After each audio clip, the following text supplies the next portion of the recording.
Eto na po, yung bagong pera. Di ba, nung kamakailan lang ba yon bago nagpasko, naging topic ko na po sa aking mga channel ang mga picture ng mga bayani katulad ng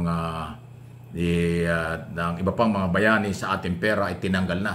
At yung dating Pangulo, dating Senador na kasama dyan sa 500 pesos na si Ninoy Aquino at Cory Aquino ay mawawala na rin po.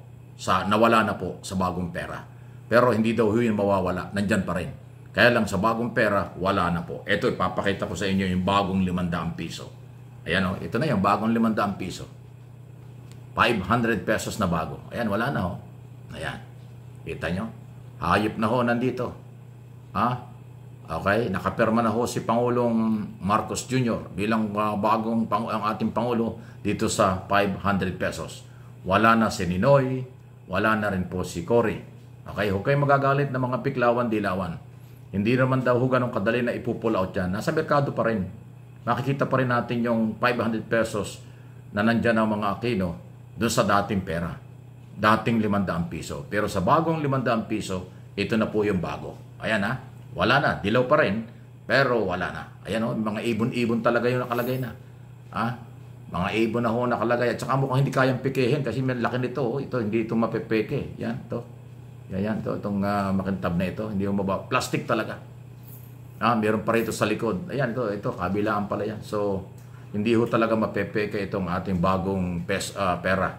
At, ibon na. Sabi nila, nabi ng Bangko Sentral, mabuti naman na ang ating i-promote ngayon ay yung mga hayop na wala sa ibang bansa pero tayo meron. Ayan o. Malinaw bagong pera ito. Kakaunti pa ang may hawak nito pero mga bangko meron na. Pero karamihan sa ating mga mamamayan, kakaunti pa ang meron kasi bago pa lang.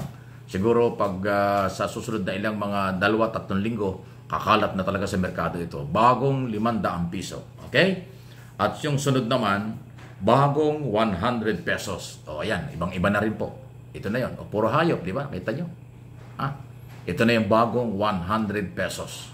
Kita nyo, ang ganda. Plastic.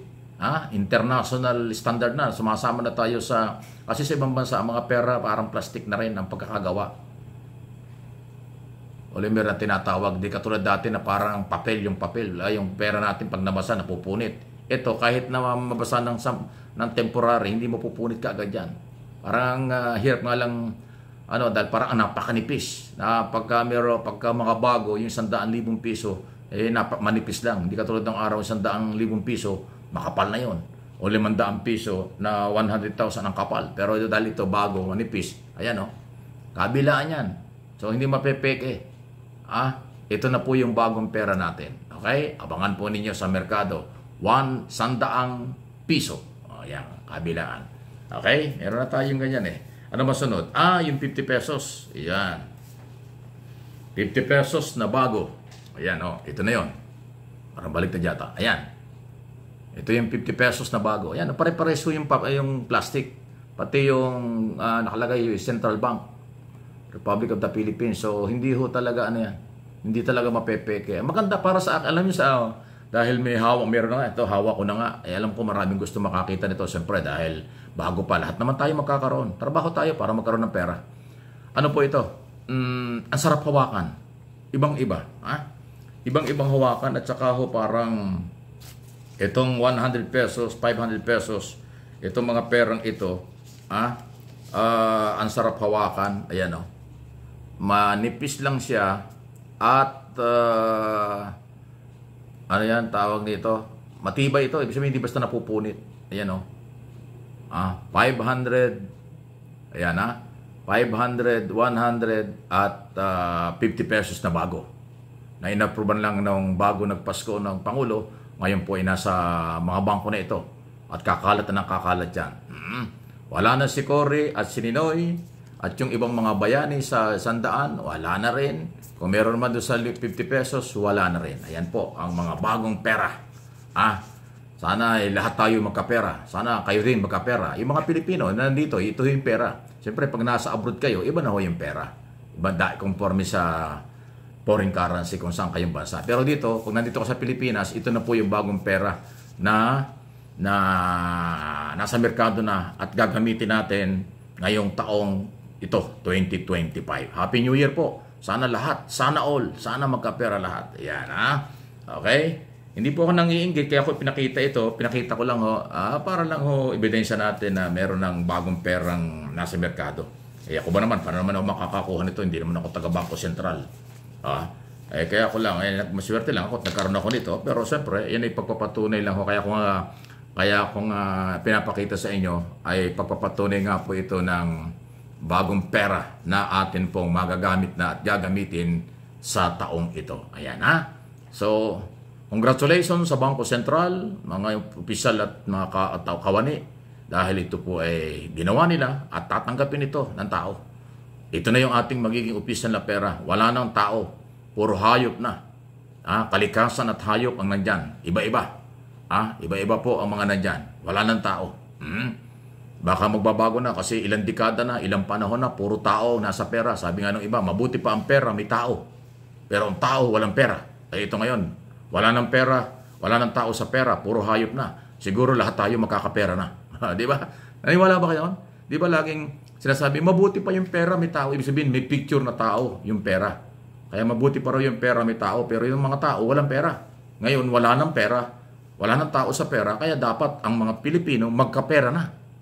Kahit na wala nang tao sa perang ito, pero dapat magkapera na lahat. Hayop na po ang ganda na ito ni banda, no? Tapos meron pang kulay green dito sa likod. Ayan, green, no? Yellow at saka green. Tapos, ay, ganda na, di ba? Apple green, halos sila yung ibon, ano? So, di ba? Basta hayop na hoy nandito. So, yung may mga bumabatikos dito, alam mo naman, lahat naman ho kasing ginagawa ng gobyerno o kahit sino, laging binabatikos ng iba. Hindi na tumanggap ng positibo, lahat negative. Ako naman, pinapakita ko lang ito para aware na kayo na yung iba alam na, yung iba hindi pa. Ito na po yung bagong pera natin na gagamitin. Yung dating pera, hindi pa rin. Yung 20 pesos, mawawala na po yung 20 pesos na papel. Yung coins na lang. Yung 1,000 pesos, bago pa yun, di ba? Meron, ganyan din ho yung plastic na rin, yung 1,000 pesos. Wala ako dito 1,000 pesos, yun yung original, yung unang nilabas, naging maayos, tinanggap ng tao. So, sinunod ito, 500, 150 pesos. Yan na yan. Okay? Wala nang tao. Sana lahat magkapera. Sana ang pagbabago ng perang ito ay lalong magpapalakas ng ekonomiya. Lalong magiging agresibo ang mga Pilipino ngayong taon sa paghahanap buhay. Lahat tayo may karapatang magkapera, lahat tayo may karapatang gumanda ang buhay, kaya good luck sa atin. Tanggapin po natin. Huwag na muna yung puro banat. Pati ba naman pera natin, babanatan pa ninyo. Pati Central Bank, iniintriga nyo. Hindi po. Ang Central Bank ay merong exclusive na kapangyarihan mag-produce kung anong pera ang kailangan natin. Malaking pera po ang ginastos dyan. Kala nyo, ganun-ganun lang. Alam ko, bilyon ang ginastos ng gobyerno para baguhin ang perang yan. Kaya ating tangkilikin, pangalagaan at mahalin. Huwag niyong igusot, huwag niyong sirain, huwag niyong punitin, huwag niyong sulatan. Pag may respeto ka sa bansa at sa ating mga batas, irespeto rin niyo ang ating pera.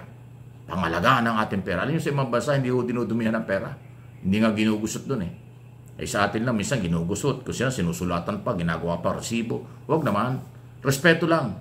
Pag nirespeto nyo ang ating pera, magkakapera ka. Pag wala kang respeto sa ating pera, mahirap ka. Wala kang pera. Tama ba yun? Happy New Year po sa inyo. Please like, share ng video.